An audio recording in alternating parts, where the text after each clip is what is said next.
किछि दिन पूर्वे मो डाक्तर मते कहिले जे मते एमआरआई स्कैन करने को पड़िबो, किंतु एही मुहूर्त पर्यंत भी मो निजको प्रस्तुत करि पारि नथिली।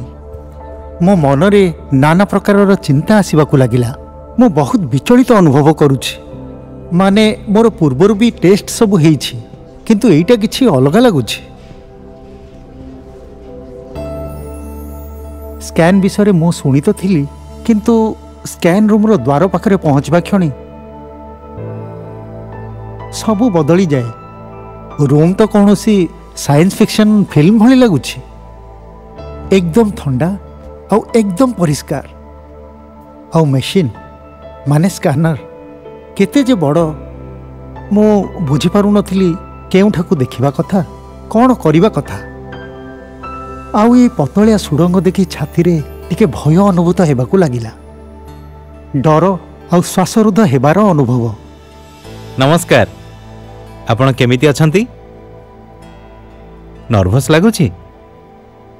हाँ, मोर पूर्वर एमिति कौन सी टेस्ट ही नहीं।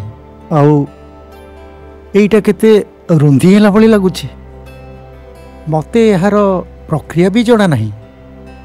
जानिनी मु केमिति मैनेज करिबी। मु बुझी पारुछि। स्कैन पूर्वर विचलित अनुभव अनेक लोकंको हुए, किंतु निश्चिंत रुहंतु। आजिकाली टेक्नोलोजी बहुत विकास लाभ कलानी। आजिकालीर मेसिन गुड़िक एमिति बनुछि जेमिति आपनको संपूर्ण प्रक्रिया सरल और आरामदायक लागिबो। आसंतु।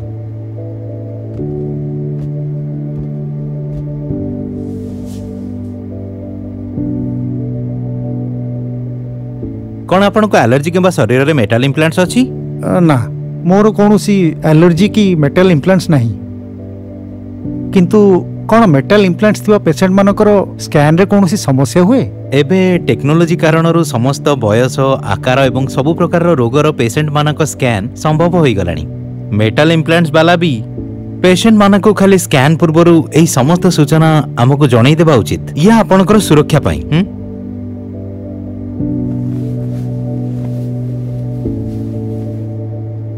एबेकार एमआरआई स्कैनर ना केवल आग तुलन फास्ट अच्छी, तासह शब्द भी कम करे।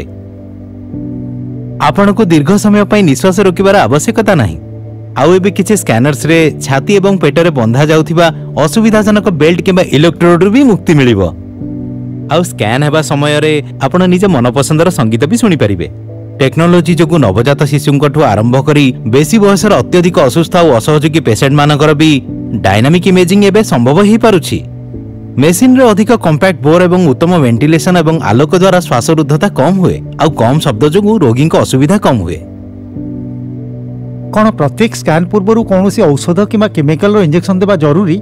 किसी टेस्ट रे निर्दिष्ट अंग, ब्लड वेसल्स किंबा टिश्यू को हाइलाइट करबा पई कंट्रास्ट मीडिया दिया जाए, जहां द्वारा डाक्टर माने साधारण एवं अस्वाभाविक अवस्था मध्य रे पार्थक्य को चिनि पारिबे। किंतु लेटेस्ट उद्भावन सहाय्य रे कंट्रास्ट मीडिया रो कम डोज ही देबा को पड़े। तांको कथा सुनी के टिके भलो लागिला। हुए तो तांको कथा कहिबार शैली एवं टेक्नोलोजी उपरे भरोसा कारणरू। आउ चिंता करंतु नाही, मेसिन रो उत्तम स्पीड द्वारा स्कैन करिबारे कम समय लागिबो आउ आपण शीघ्र जाई परिबे। सेतिकी नुहे, स्पीड बढ़िबा सत्वे स्कैनर्स लगातार हाई क्वालिटी इमेजेस देई थांती। एबे मो आशारू अधिक आराम अनुभव कली। भीतर डिजाइन एमिति जे मते फसी रहिथिबार अनुभव हैला नाही एवं सॉफ्ट लाइट जोगु सुड़ंग भली अनुभव हैला नाही। एहार शब्द निश्चित भावे अधिक तो अछि, किंतु सेते नुहे जेते मु भाबिथिली। आउ से मते हेडफोन्स देइथिले, जहा द्वारा अधिकांश शब्द को रोकिबारे सहाय्य मिलिला। जोर शब्द एबे सेते भयंकर लागिला नाही। सब ठीक अछि। आउ अल्प समय किछि दरकार त मते निश्चय जणाइबे। बहुत आश्वस्ति अनुभव कली। आउ टेक्नीशियन लगातार मोर अवस्था विषय पचारुछंती जे मु ठीक अछि कि नाही।